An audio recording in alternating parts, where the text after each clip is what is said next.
98% on Rotten Tomatoes, man. Shazam is doing it. This is opening weekend for this film, and a lot of people like this movie, and DC fans are going nuts, and they probably should be, right? Because let me tell you, Wonder Woman was amazing. Probably one of my top 10 favorite superhero movies of all times, and I'm not a huge DC fan, as you can probably see, but Aquaman too, man. Aquaman hit it out the park. James Wan did a fabulous job with that movie. Nice bit of comedy in that, but the visual spectacle from Aquaman was just outstanding. And now we have Shazam, which is trying to ride that wave, right? So the big question is DC turning the corner? Have they finally cracked the code in bringing us DCEU films that we really can enjoy? So we're going to get into Shazam today. I promise I will not spoil anything. But I am interested to talk to you about this movie because I want to see how you feel about this movie. And I'm going to share something that I think Shazam actually did that may actually hurt the franchise going forward. So let's get into it. Shazam is an origin story. It tells the story of Billy Batson, who is a young boy that when he calls on the name of Shazam, assumes the superhero personage of a wizard that grants him exceptional, almost godlike powers. Now, a couple of things that are interesting about this movie. Number one, the first thing I noticed, and I want you guys to comment on this, is did you see all of the different nods to the DCEU in this film? Now, this is not a spoiler because you can see it in the commercials. So we have a reference to Batman, we have a reference to Superman, we have a reference to Aquaman. So a couple of different things are either happening here. One of two things. Number one, DC is trying to say that, listen, Shazam exists within this universe. People know who these folks are. Or could it be a little bit of an Easter egg that we might see Shazam connected to the Justice League in later films? So that's one of the first things I noticed about that. And I thought, oh, that's kind of cool. So we have like the tie-in, right? Which I think actually would be nice. It's kind of expanding the DCEU and bringing in a character like Shazam with his power profile that's really almost on the level of Superman would be really, really cool to see. So I did like that aspect of this film. Now, did I like the film overall? No.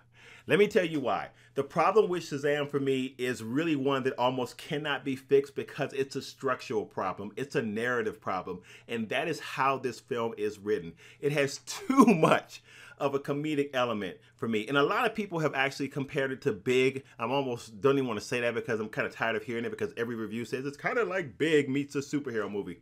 When it is kind of like Big meets a superhero movie. The problem is it's too much like Big and less like a superhero movie. And it's not really my cup of tea when it comes to superhero movies. Now, a lot of people are excited about the fact that you guys, that this gives a fresher or a different take on superhero movies. And it's true. I'm not going to argue and say that it's not. That the superhero movies we have had of late have been really heavy in their tone and consequence. They've been dark movies. They've been movies that have been emotionally difficult to watch. And we got Endgame coming down the pike, and we know that one's going to be a tearjerker. Oh yeah, I'm going to shed some tears on that one, I'm sure.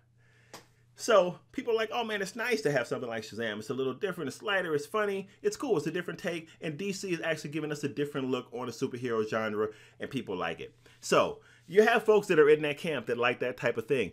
I don't. And that is the problem that Shazam never escapes from me. The fact that the whole movie wraps itself around the comedy, really to the point where I would say this is a comedy with a bit of a superhero element. People have said all different kinds of things, like the movie has heart, it really has a compelling story, it really is kind of a coming of age story of a young boy that's experiencing all these different hardships and actually also happens to be a superhero and dealing with the hardships of his youth and also dealing with how to exercise his powers as a superhero. All those things are in Shazam. The problem is, I don't really care about those things in the story. That's just not my cup of tea. When I think superhero movie, I think dark, I think gritty, I think a story of consequence, I think a weighty movie. That's what I want to see. And part of the problem with Shazam is it's very hard for me to take him seriously because of the heavy comedic influence in this film. And I feel like almost every area is influenced by this tone that wants to give us this heavy comedy. And when I say that, I mean, of course, how the film is written, but even the visuals in the film are all kind of wrapped up in this idea of giving us this lighter kind of comedic fare. At some points, honestly, it felt like I was watching a Disney movie from really like '84. Now, I know the irony there because somebody's going to say that Disney owns Marvel. Touche, by the way, if you said that, that's a good point, and I have no argument for that, except that the Marvel films don't look this way. It just doesn't feel like a grown-up superhero movie, and to the point that some people have made, it's not. Maybe it's not for me. Maybe I'm not the target audience. Maybe it's for the kids. Maybe it's for the folks that need a lighter fare. Fair enough if that's the case. But I could not get past the fact that the movie did not have a dark enough tone for me. So it made it very hard for me to respect him as a hero, especially with someone with the power profile that he has. This is a cat that's on par with Superman. And when you look at some of the things that are attributed to him with what he can do, like this is a dude you want to see wreck shop. Like this is a dude that you want to just see go ape.